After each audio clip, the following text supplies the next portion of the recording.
Hello, you wonderful human beings, and welcome back to Talking with Talent. My name is Christopher Dukes, and I will be your host. Just a quick word about last week's show. Thank you, first of all, so much for all tuning in to watch that. We had an incredible response, and so truly thank you so much. Meliora Photography is going to extend their competition by 1 week, so the winner will be chosen next week. So you've still got a chance to follow us, follow our account at Talking with the Talent, follow Jose Palmer, follow Meliora Photography, and tag a friend in the comments, and it will be the picture of the headshot competition with the lines coming off it like that. My fault, I made 2 posts. We're getting used to this. Bear with us, it'll be smoother next time. But for now, let's get into it.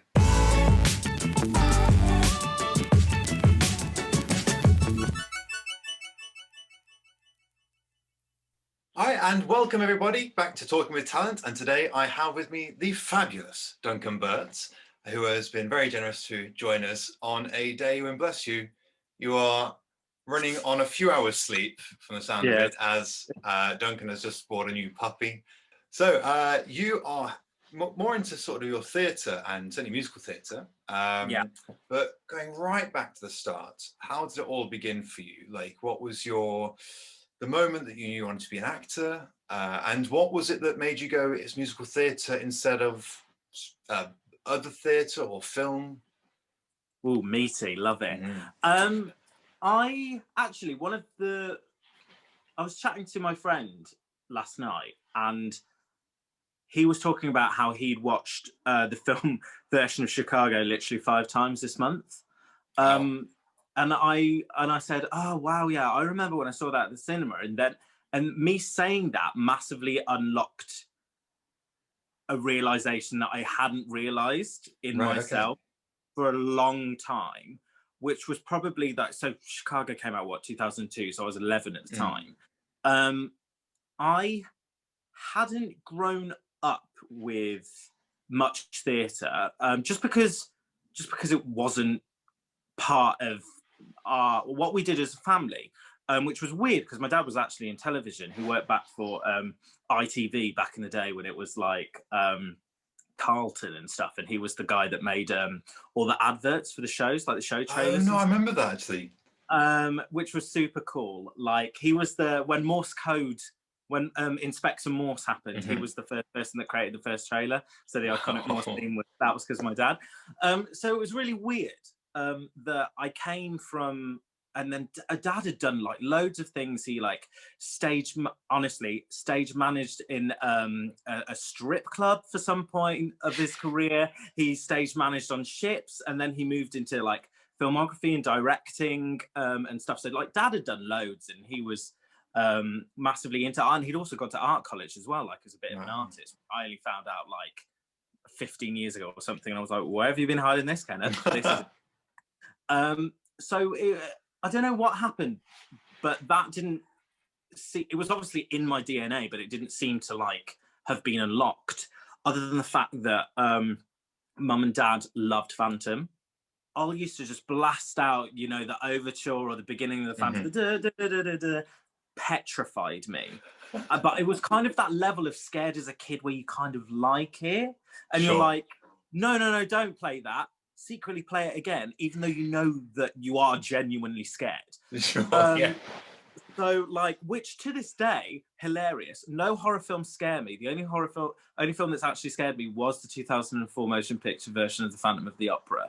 Right. Like, that is the only film that has ever given me heebie-jeebies, and I think it's because of, which is hilarious because it's not remotely scary. And then so that happened, and then Chicago came out, and I saw Chicago, and it was kind of one of those first films where I was like obsessed with the music. And just before that, I remember Moulin Rouge coming out, and my dad being like, look, you know, when parents did when it was a 12 and you were like 10, and they were like, look, I'm prepared to take you to the cinema to see this if you want to. And at that age, you're like, you jump at the opportunity. It doesn't matter what film it is. You're like, yeah, I want to be that cool kid that's going to see a 12 on a 10. Back in the days when it wasn't 12 A's kids, you genuinely had to be 12 to go and see the film.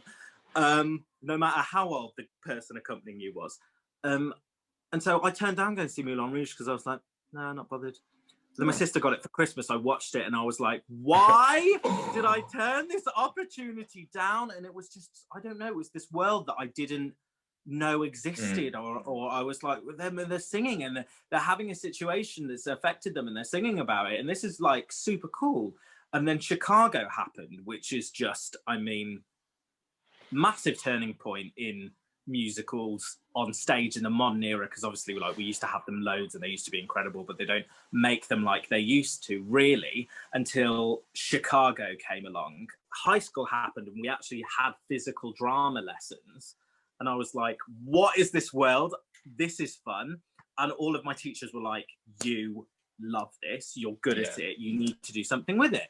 And I was just like, oh, right, cool, okay.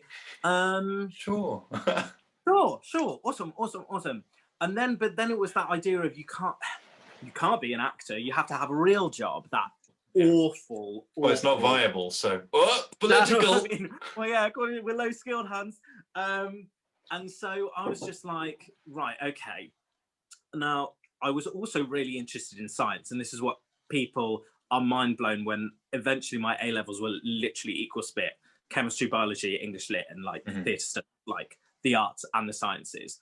So I'd always, my dream for a long time before I realised that I wanted to be an actor, Chris, was to be a forensic pathologist. Wow, that's quite a difference. Yeah, I was obsessed with Silent Witness. There it is. Now all I need to do is do an episode of Silent Witness, and that's it. I've self-actualized. I can retire. Yeah, exactly.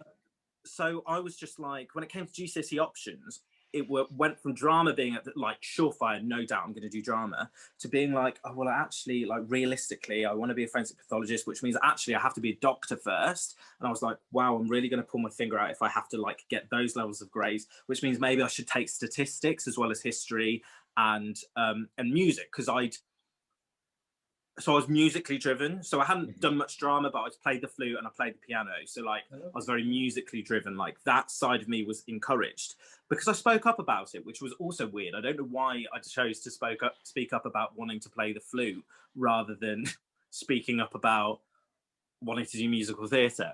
I don't know. Curse young me.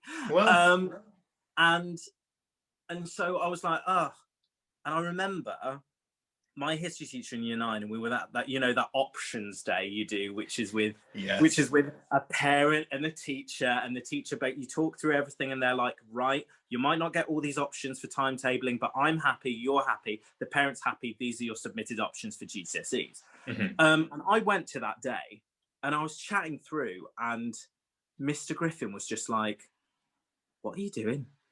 I was like, what? And he was like, you spoke about drama non-stop for an hour and a half. Like, you're saying you take statistics because you have to. You want to take statistics? I was like, oh, I want to be and he was like, yeah, but do you? And then he was like, ultimately, you just need biology and chemistry and to brush up on your maths if you want to do, like, want to be a doctor. So he was like, give yourself the option. And if he hadn't have done that, none of this would have happened. And at that moment I was like, yes, Mr. Griffin, legend. And he left after year 9 and I was livid. I'd had friends that had done this. I don't think it happens anymore, but it was run by, I think it was when ATG was Live Nation, and when ATG were taking over, it was called Stage Experience. Stage X for sure. It still happens actually. I mean, it probably doesn't happen this year. But it's basically at the local ATG venue. So for me, it was the New Alex in Birmingham, and they put on a show each year, 150 kids, West End choreographers, directors, sets from old productions. You rehearse for like a week, put it on a week and a half, and you put it on for a week. We went to the auditions, and it was swine flu year, 2009. Remember swine flu? Good old swine flu. So it was the first year that they ever did understudies, because they were like, just in case. And we rocked up. And it was just the best thing. And I got like understudy Fagin, my friend got Dr. Brownlow, my other friends got everything else. And then we were like the Four Stooges in Food Glorious Food in the workhouse at the start and stuff. Absolutely living. And then Rory, who was playing Fagin, was ill for the first like 3 days. So then I got really into it. I was the one that was working all the scenes with Polly Ann and Matthew. And then I met people on there that have just honestly become like my best friends for life. that I still talk to. And then basically halfway through the week, Polly-Ann just turned around and was like, to us three, she was like, right, prove to me in a run tomorrow that you three can do this. And we were like, okay. She was like, they're at a press call, we're going to run it, and you need to prove that you can do this. That's all she said. So we did it. And then we found out the next day, after they'd run it by the other people, that we were going to go on a Friday night. Wow, okay. And that like, the people who were originally playing the parts, they were like, this is sick, so we get to watch it for a night. Because everyone's like, this is amazing. So I got to go on a Friday night, and it was that moment that had changed me. Because that year I'd been applying for straight acting. I nearly got into Man Met. Like, I was one of like the three that they did that didn't fit the jigsaw puzzle. And I was like, cheers, Hans, thanks so much.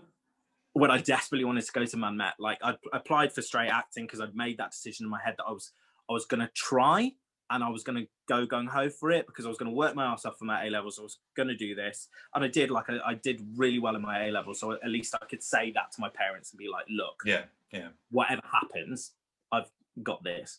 And then I did Oliver. I did that night, and I was like, absolutely, Duncan, you need to do musical theatre. Like, why are you kidding yourself? And my friend, so Nikki, who was understudy Nancy, was going that year after we'd, that August, in September, to start at the Arden. And I hadn't heard of the Arden, and I was like, what's happening, what's going? So that whole year I did a gap year re-auditioning for places, and then Nikki had said, oh my God, it's awesome, apply. So I applied, didn't get in, but I got on the wait list, and I was like, all right, it's fine. I'm determined. I'm proving my parents that I'm determined. So I'm prepared to audition for another year. Like, I'm prepared to do that. And then we did Fame that summer, and one of the girls who we did Oliver with and did Fame with was going to the Arden. So literally Nikki and Janine were talking about the Arden the whole time. And I was like, I loved it there. And I'm like really happy for you guys, but I'm also really upset. But we did Fame, and it was awesome. And then my other drama teacher, Starley, was like, because by that year, by the time that I'd left high school, I went back and I was drama TA there. So Starley texted me being like, have you heard from the Arden? And I was like, no. And she was like, well, why aren't you emailing them? I was like, what? I was like, oh, I feel a bit. And she was like, are you stupid? She said, right, I'm not hanging up this phone until you email it. So I just emailed them. I don't know why. I was like, I felt really bad. I felt like, oh God, you look like some really like, by the way, I'm still available. Do you know what I mean? 3 days later, they rang me up and they were like, there's a space. Do you want it?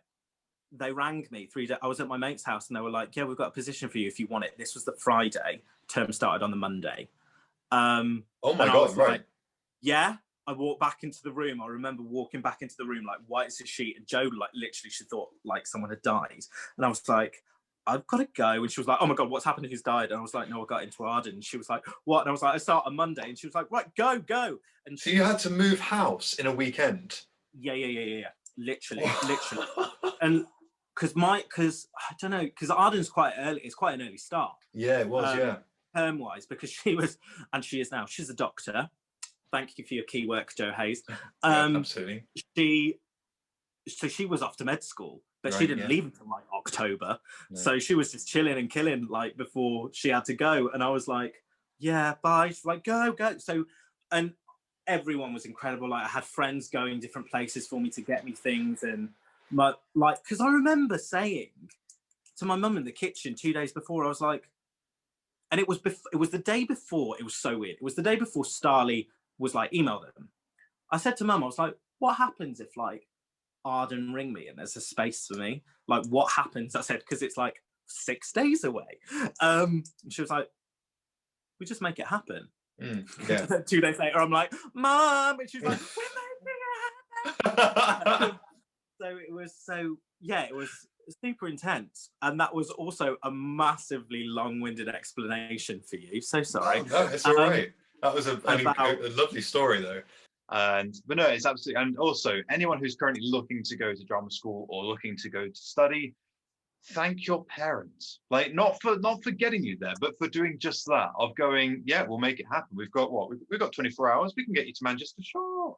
Because honestly, I think so many parents have done. I mean, my parents were like that at one point, shuttling you across the country to auditions, and for auditions that, as a 17, 18-year-old, 19 if you take a gap year, because I took a gap year. And Same.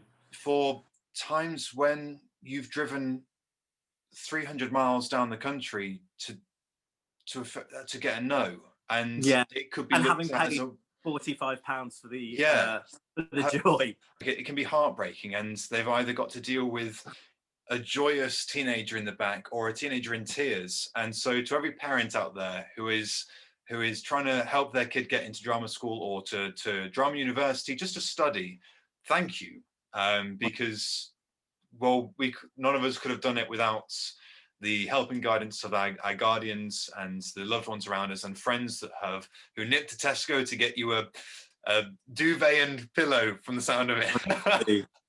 They do.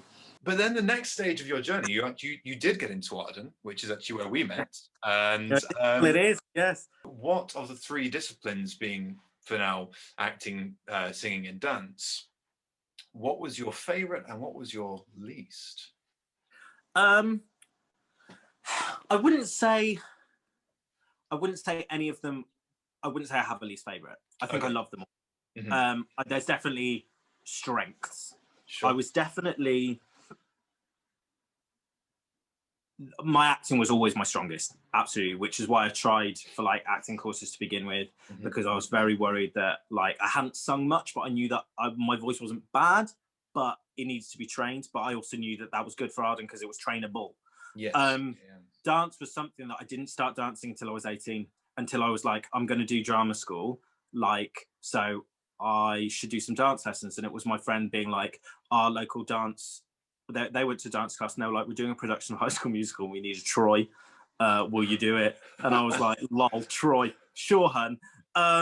So I did it. And then afterwards I was like, well, I've made friends with everyone here. This is pretty cool. So I'm just going to stay. So I did. So I think I was very terrified but excited to get like my dance levels up and my singing levels up. Like, not that my acting was sky high and I was like an Olivier or whatever, but like I knew that was definitely my strongest. Yeah. But I knew that I loved all of them because I'd done like I'd been in school choirs and stuff like that. So like I'd sung before, and I did choir in middle school. So like that was like something that I wanted to do and I loved. So it was all about like just improving on those all, really. So yeah, I wouldn't say I had favorites because I love them all, and I still do. Like, I'm not a dancer, but like the thrill of like smashing a routine. Oh, absolutely. Honestly, good Lord. What has been your favorite show you've been in? Huh. I'll give you some titles. Favorite show. So hilariously, our house, that was our first final year show at Arden. Yeah. That was just incredible. That was kind of like wonderful but terrifying. Because it was like your first professional show. You got a professional director, MD, like that's it. It's 3 years of what you train for. Your third year is like word of advice to anyone training.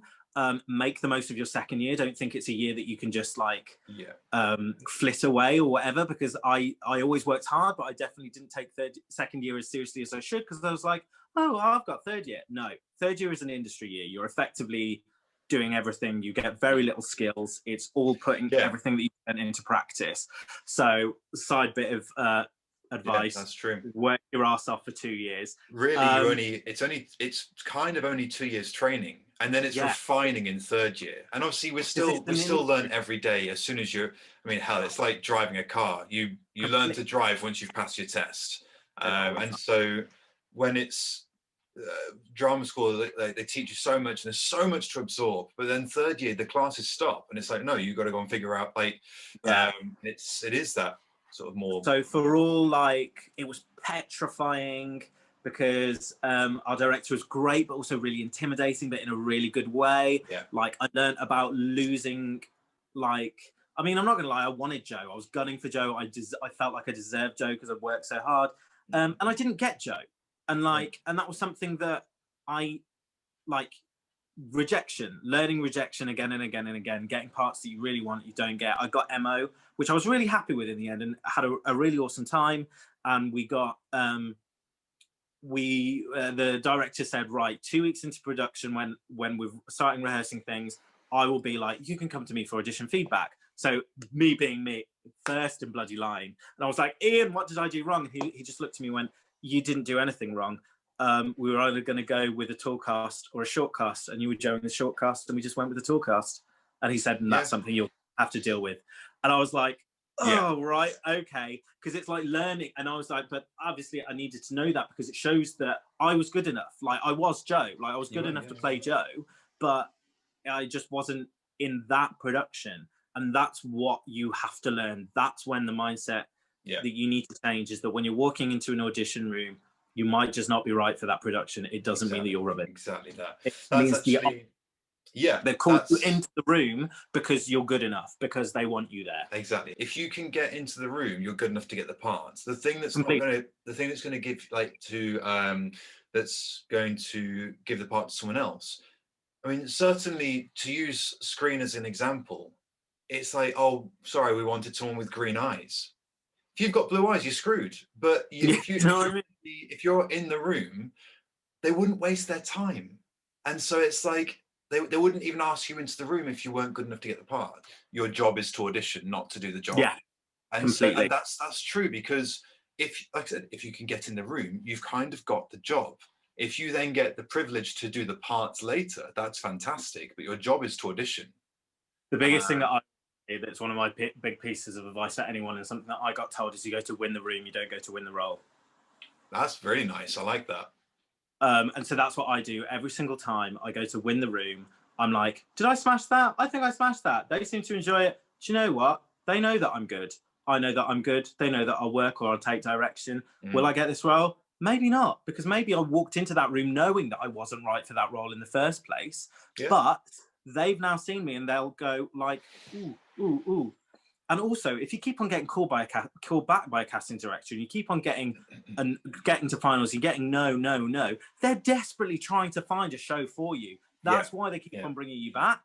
Like, they're trying to find the puzzle that you fit into. Yeah. And that was that was it. That was the moment that I started to learn about the jigsaw and fitting into the puzzles. So Our House, even though it wasn't a professional show, but I think the most gratifying and just what wasn't even work, but was the most work that I think I've ever done in my life, was doing the musical version of The Full Monty.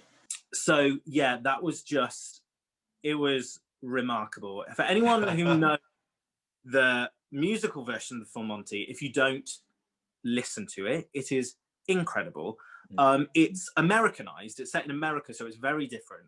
But the music, didn't know that, actually. Yeah, I've not heard it. Buffalo. They're all like steel mill workers, and they start getting laid off. So it got because it opened on Broadway, so they Americanized it for a Broadway audience, and it's like, so for anyone, all the vocals, if you're a man, you don't. It's all above the stage. It's all ridiculously high. Like, it's classic contemporary Broadway musical theatre, like tenor range. So that taught me as like a strong baritone that I do have these notes within me, and that when I don't think about it or when I'm enjoying it and don't stress myself out, it will come out. Like, it was intimidating. Like, the score is so hard, but so good, and it's not an easy thing for anyone involved. And it's a big show. The first act's an hour and 20 minutes. And it was intense. And also, like, my character was Malcolm, who's the one that has to look after his elderly mother, who then obviously dies. And then they have the funeral. And then in the show, he sings a duet at the funeral, which is also his coming out duet, because he's the one that finds love with one of the other strippers. So like, that whole moment was petrifying, because I was like, I've got to get an emotional because I'm singing at my mum's funeral, but I'm also coming out, and also the song is beautiful and not an easy sing. And then on top of all of that, I had to get fully naked on stage in front of people. So I took the role because it was the first role that's terrified me. Right, yeah. And I was like, I want to be terrified. Yeah. I want to do something that I don't know if I can do, to prove that I can do it. Yeah. So that's why I signed on the dotted line. And it turned out to be the biggest privilege of my entire life. Like, everyone in that was a consummate professional. Everyone worked their ass off. Like, I will never know how that show got done, but I kind of will, because of the people that happened. And I think all of us are like, we sit down and we look back on that moment and we think how that show was so much bigger than what we had to do. And it was a fringe show as well. So it was in a fringe space. So it wasn't just like getting your clothes off in a proscenium arch theatre of 2,000 people. Like, I was 2 meters away from a front row of people fully naked. Like, and it was making the whole show like a full musical, which is impressive work in the area. And if I could do fringe theatre for the rest of my life, I honestly would, because that's where all the risks are taken. But unfortunately, it doesn't pay enough. Because of like big commercial producers not getting involved in it, not getting money, and it's just this story of theatre as it is. But it was just, and those friends, honestly, like, dream. Every single person in that contract was an absolute dream. Like, we talk now, some of them are like my closest friends. And it was just, every day was an honor and a privilege. And it was that age-old joke of like, if you love what you do, you never work a day's work in your life or whatever. And it's like, not strictly true, because we all worked our asses off. But it didn't feel like work. And then we opened after a week and a half to our opening night, which, because it's fringe, you don't have previews. You open and that's it. Like, and you don't even get a write-up unless you're lucky, do you? Like, I mean, we were very fortunate. We opened to 5 stars off Broadway World. Oh, wow, nice. So we were like, oh God. And then it snowballed, and the 5 stars kept on coming in, and we sold out. We sold out the entire run, and people were like queuing and ringing on the day to like get tickets. It was mad. And then we, Alex, the glorious Alex Wadham, who played Jerry, who's the Robert Carlyle character, he got nominated for a Broadway World Award as Best Actor in a Musical. That's fantastic. Against like Giles, I think Giles Terrera, who was Aaron Burr in Hamilton, won. But like, that's what and for us and for the venue, the Old Joint Stock in Birmingham, go, especially after the pandemic, if you feel comfortable and safe, they're doing everything they can, go and support in independent grassroots regional theatre, because they need it more than ever, especially at the moment. Old Joint Stock, go there. If you have the opportunity to do a professional role with that team, do it. I've done 2 shows with them and they're incredible. And yeah, so yeah, Full Monty was just the most incredible contract. And then I got paid to do the whole thing. Beautiful. Like, that's the dream. When you get a contract that's so glorious, and you're like, I get paid to do it. And then that makes the bits in between, like, which are horrible, and when you're auditioning and it's not ideal, then you get a job, and then you get paid to do what you trained to do, what you love to do. And what is your job? How was bringing the Friends musical to life, Friendsicle? Terrifying. Yeah. Like, it was... I imagine there was a lot of pressure it's such a beloved show. I mean, I think fans of Friends, if you're not a fan of Friends, then you're not part of the statistic. But if you're a fan of Friends, I've probably watched the entire 10 seasons 6 times over, I imagine. And I love it. I have a lot of sort of close shows that I watch. I'm going through Scrubs again at the moment, and I'm adoring that. But bringing such a beloved show to the stage in a musical format, it must have been quite a task and a lot of pressure. I remember, it's really funny because I did a live for West End Best Friend the other day with Sarah, who was the moniker in my cast, and we were actually talking about this, like, getting the audition through and seeing what it was. I was just like, no way, Hans. I was like, this is ambition. I was like, you're trying to get 6 people to be like the 6 probably most famous TV character, like collectively 6 most famous TV characters of all time. Like, nah, all right. So I went for my audition, and I was in for the role I got. I was in for ensemble and understudy Ross, Chandler, and Joey. So I was like, right, okay. And the first round was like monologues that actually never made it into the show, because the whole show was brand new, never been done before. Like, it was in flux, like even when we were rehearsing. So they were just monologues, so that we got that Miranda, the director, and Barry, the composer, and everyone at the producers could get a feel of who people were. And actually, this is one of the first auditions. I mean, it was only a year ago, but I find, like, as you get further into this industry, you click, and it's all about learning to care without caring. Sure. And I'll explain that. Because I got there, it was 10 a.m. in the morning. Like, I was at a really early one, and usually, because I'm Manchester based, I don't get early ones, but sometimes it's just unavoidable because that's where the cookie crumbles. So I was in there early, and I was also a little bit livid because it was so early, and I was like, it's Friends, and I've got to think about it and do upbeat. And then I was like, so my upbeat's going to grow, but it's also early, and I've been with my friends, so I haven't really had time to warm up. And I was like, do I really want to sing this? Is this really appropriate? What do I really want to sing? I really want to sing Proud of Your Boy, because it's pretty much the song that gets me all of the jobs I'm doing. It doesn't go above an E. I know I can do it. And I was just like, but it's not really appropriate for Friends. And I just sat out there like having a mini like and then I just went, no. I went, this is one of those times where you care enough to not care.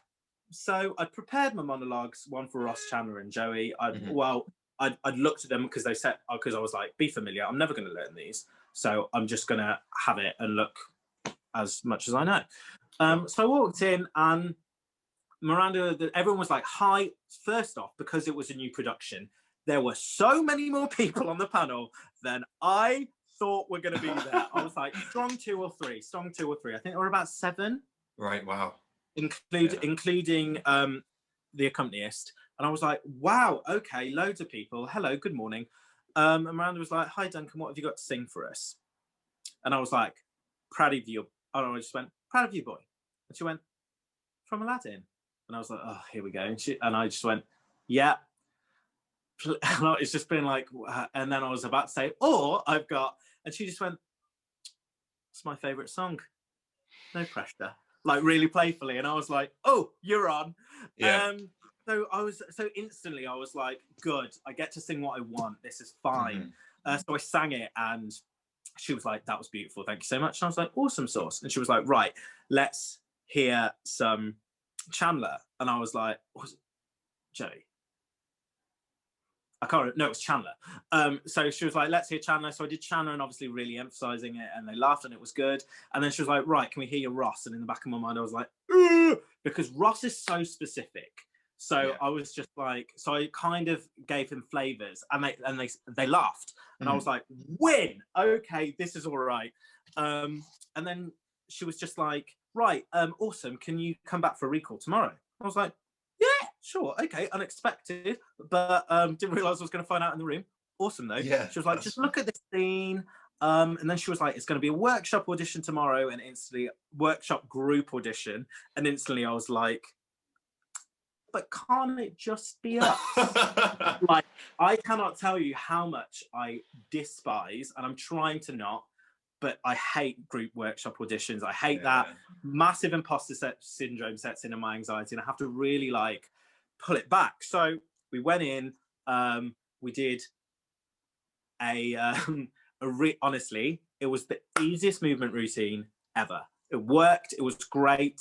Darren Carnell, the choreographer, and his husband, Michael Vincent, who was the associate, who were like glorious people with CVs as long as God, I don't know.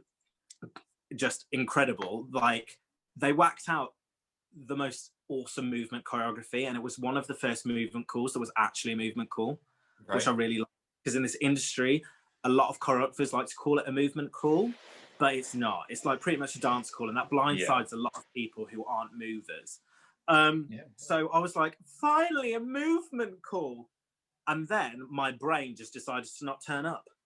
Could hardly get any of it. I was like, what is going on, mate? And then when it came to do it, I was just like, massive imposter syndrome. This is awful. And then they were like, right, we're going to do cuts after we run the scene. So they put us into groups and we're going to do the scene. And so everyone was recalled for their individual characters. Mm-hmm. And so they put the ensemble people into groups. So groups had one more. So they'd swap with whoever person they wanted them to. So like we had a group of 7. So it was one of all of the 6 characters. And then I was the ensemble person in that group that would swap with the guy in for Chandler. Right, yeah. So I had to sit out and watch it. And they had to do and then we were like, oh, they were like, oh, we won't do the dance. That's the dance gone. And then so we're out there running it, trying to get in the scene. And then they came out and be like, so we're doing the dance into the song. And we were like, right, okay. So then everyone was like going back to learn it. And I was like, guys, I didn't get my read through. So it was all really, really stressful. And I was just like freaking out, had written the day off. And I was like, get me home now. Yeah. This is an awful environment for me right now that I've partially created myself, like mainly created myself. And I was just like, right, I need to breathe. So we went in, we did the routine, and I sat there, and I was like, bearing in mind being the person that like, you ain't gonna find these people. You're just not gonna find them.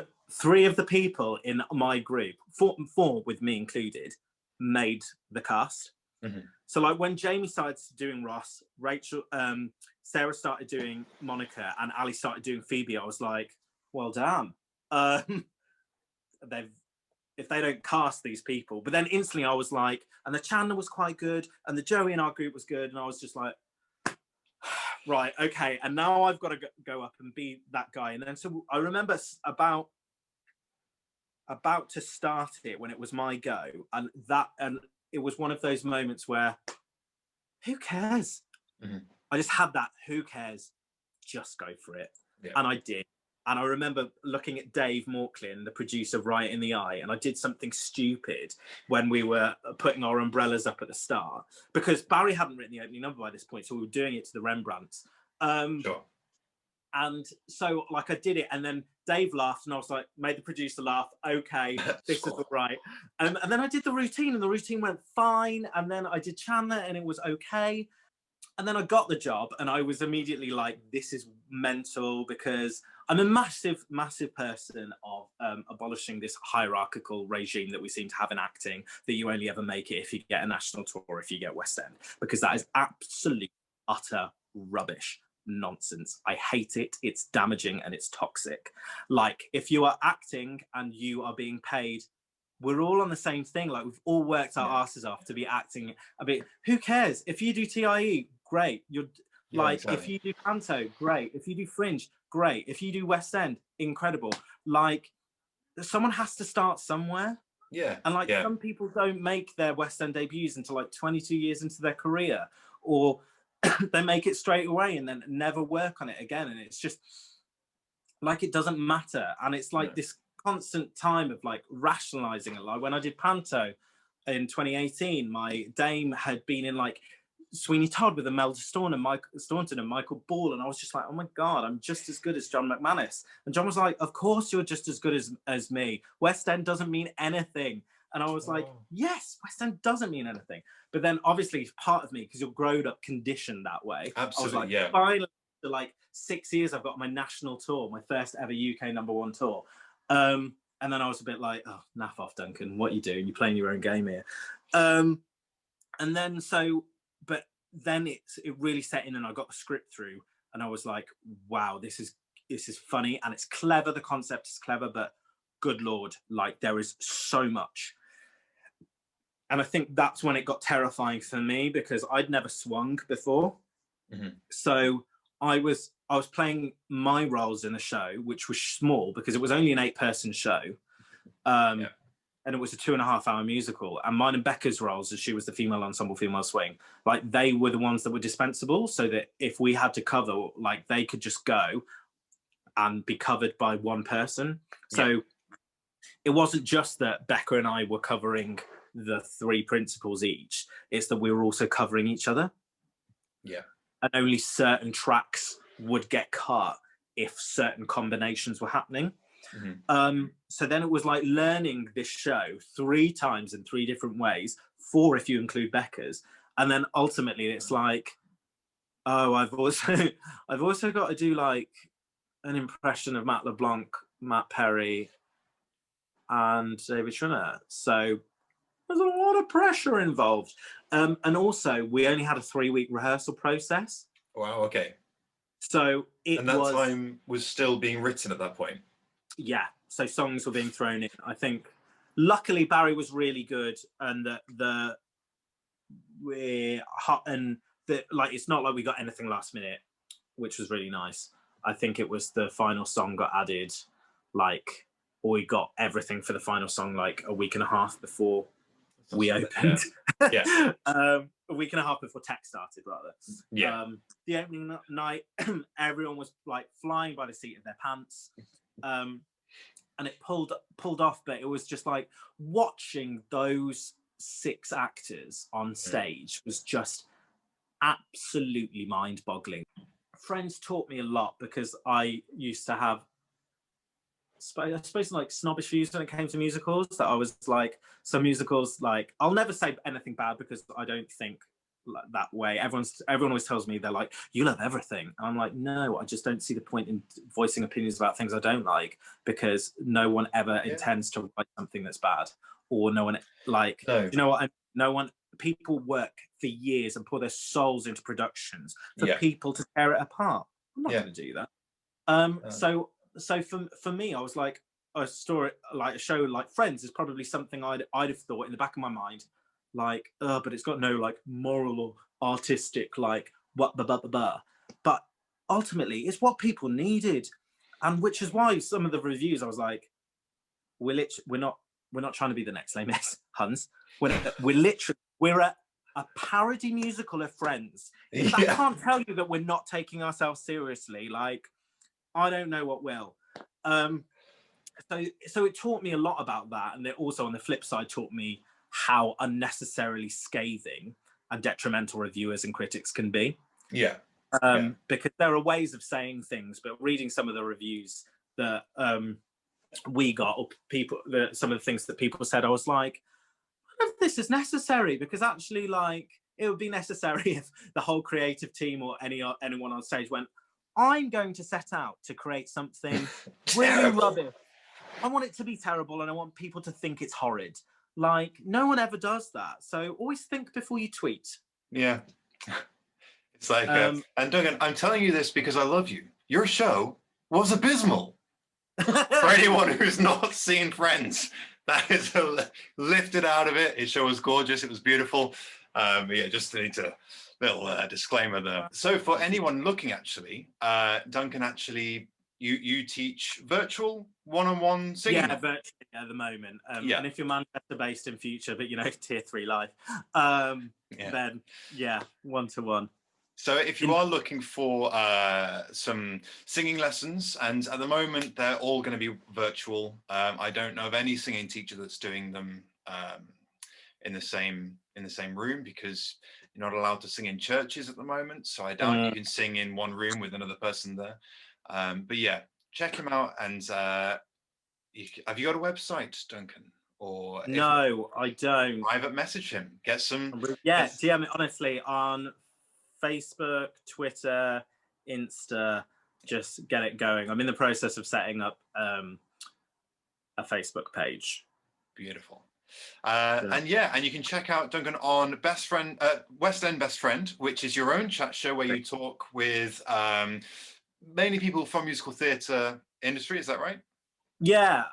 So it's kind of just a thing we set up in lockdown. It's like it's turned into like this full-on page situation. Like, we do news articles, reviews now. Like, it's really exciting because there are some theatre shows that we can go and review, and that's really cool. And yeah, we do, like, I'm the interviewer guy, and I do what you do, Chris. So it's really, really nice. So now I know how annoying it is when people don't keep on setting up, because I've just done that. I interviewed Kerry Ellis the other day, which was like a really big thing for me, because she's a dream, and she was like one of my Idols, chat to Rob Houchen and Celine Schumacher about Marry Me a Little at the Barn, like doing Insta lives with really cool people and creatives and producers. And it's really exciting, and it's kind of turned into like an everything page, and we've run competitions. Like we released a charity video of a new song to raise money for Acting for Others. And we've done like summer competitions with sick prizes. Like this summer competition we had, the winner got like 100 quid, a vocal reel, headshots, like loads of stuff. And I was like, livid, I want all of that. Wait, can I have but it's, yeah, and it's mad.